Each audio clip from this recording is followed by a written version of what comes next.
he loosened the wheels on my office chair. When I sat, the chair shot backward and I hit the floor so hard I saw 3 versions of Jesus. Everyone burst out laughing. Damn, Brian, you did a whole stunt. Try again, maybe you'll land better. Only I didn't laugh. Leon did. Loudly. He was an equal opportunity menace. But he didn't stop with me. No. Leon was an equal opportunity menace. He put hot sauce in Alina's coffee. He swapped the office Wi-Fi password and let everyone panic for an hour. He stuck a bright yellow note on the boss's back that read, "Kick me, I'm useless." Nobody kicked him, but everyone sure took pictures. He once replaced a coworker's hand sanitizer with water mixed with flour. But the worst was the firecracker incident. He sneaked small firecrackers under desks and triggered them one by one. Poor old Mr. Raymond almost had a heart attack. He was 63 and diabetic. Everyone complained to HR. HR warned Leon. Leon laughed. "It's just pranks. Y'all need to chill." But things escalated. Because there's always that one prank that becomes the moment the story shifts from comedy to horror.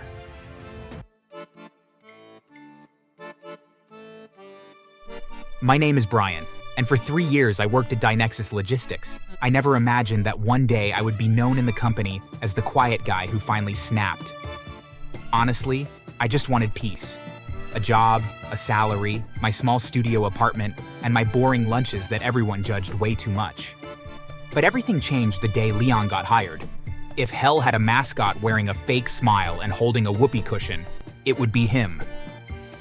The first time I met him, he walked into the office like he owned the place. Headphones blasting, sunglasses on, chewing gum like it owed him money. "What's up, losers? I'm here to bring life to this funeral home." I remember looking around and thinking, why did HR do this to us? Turns out, HR was equally clueless. I work in a logistics company. Simple tasks, spreadsheets, calling suppliers. Nothing dramatic. But Leon? He lived for chaos. And unfortunately, chaos lived for him too. The first prank seemed harmless. One morning, I opened my office drawer and saw shredded paper, glitter, and a rubber snake exploding out like a party popper from hell. Behind me, I heard high-pitched giggling. "Got you, bro. That's what you get for having a boring drawer." How? Is a drawer boring?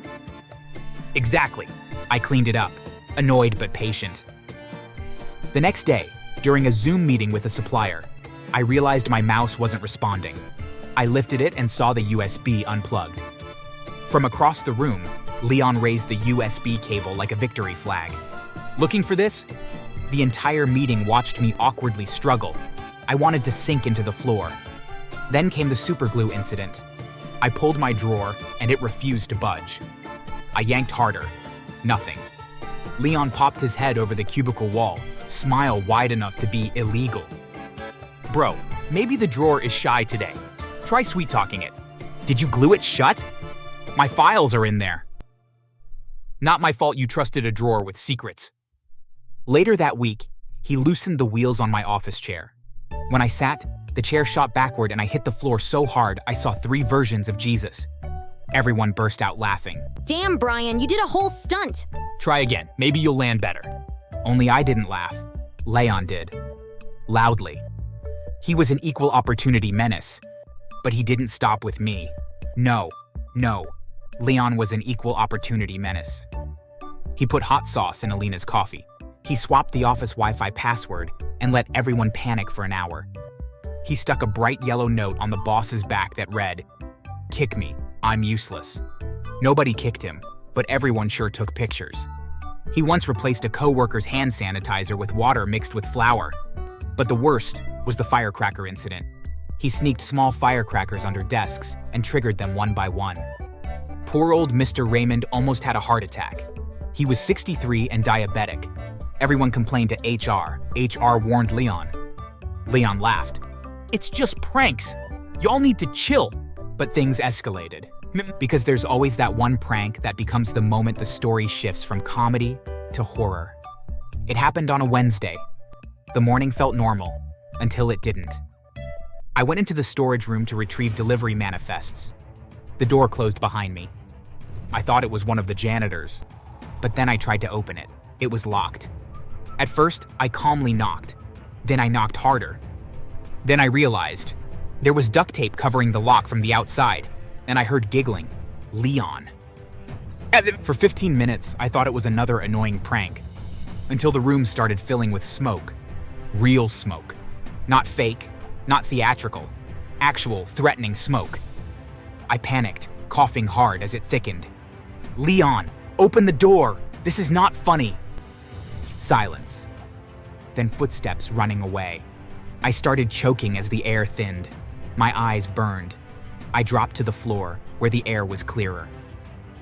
By the time security forced the door open, I had passed out. The cause? Leon thought it would be funny to light a small smoke bomb and slide it under the door. A smoke bomb in a locked storage room filled with old paper. I could have died. Security rushed in. HR panicked. The office went silent. Leon's excuse? It was just a prank. I didn't know he'd get that scared. Everyone looked at him like they finally realized he wasn't a clown. He was dangerous. But guess what? He didn't get fired. I did. Management claimed I overreacted, and my panic attack disrupted workflow.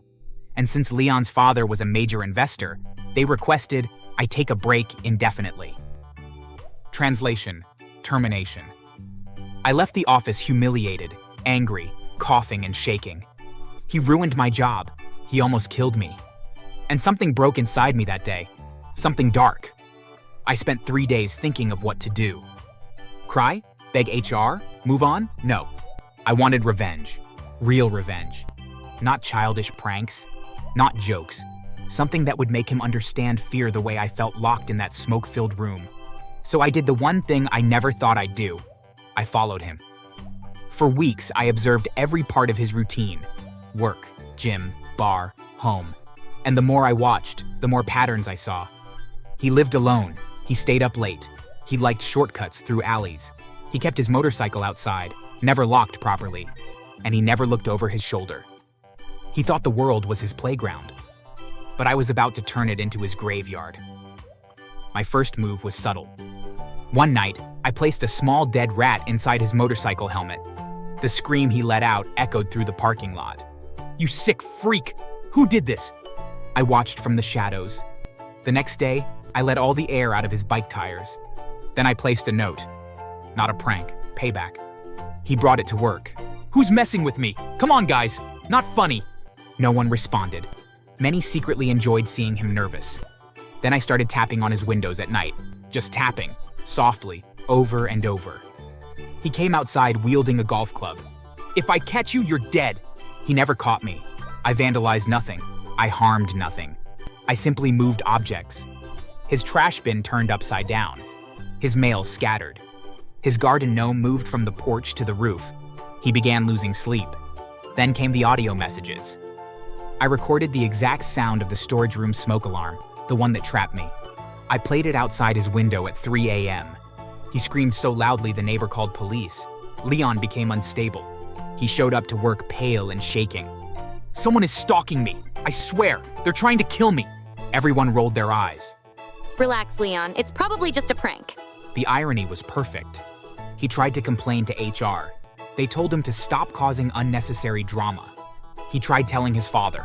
His father told him to man up. No one believed him. He was finally alone, just like I felt when he locked me in that room. But I wasn't done. One night, I waited near his motorcycle. When he got on it, something was off.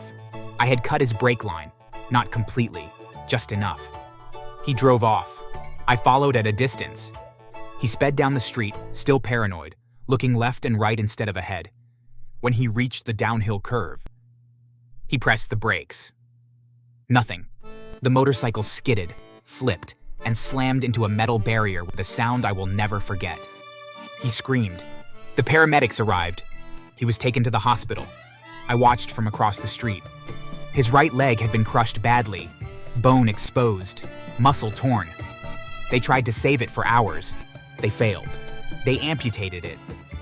When the news reached the office, everyone gasped. Management pretended to care.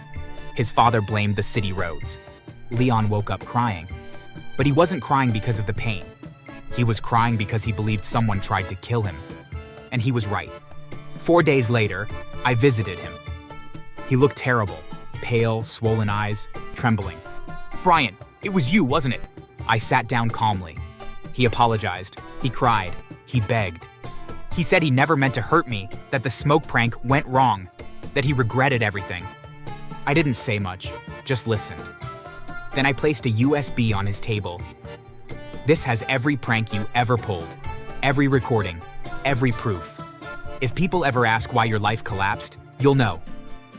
He froze. "So, you're done with me?" "Completely." I walked out as he broke down sobbing. Leon never recovered. Not mentally, not socially, not professionally. Losing his leg was just the physical part. The real damage was psychological. He quit work. His father cut him off. People whispered that his karma finally cashed in. Meanwhile, I rebuilt my life. New job, higher pay, peace. Do I regret anything? Not really. Every time I remember the smoke filling my lungs and the door locked shut, my heart turns cold. So yeah, that's how I went from quiet office guy to the man who turned a prankster into a pirate. One leg, one lesson, one beautiful revenge. If you enjoyed this wild story, don't forget to like, subscribe, and hit that bell icon. Unless you want Leon to come prank you in your sleep. Just kidding, he can't run anymore.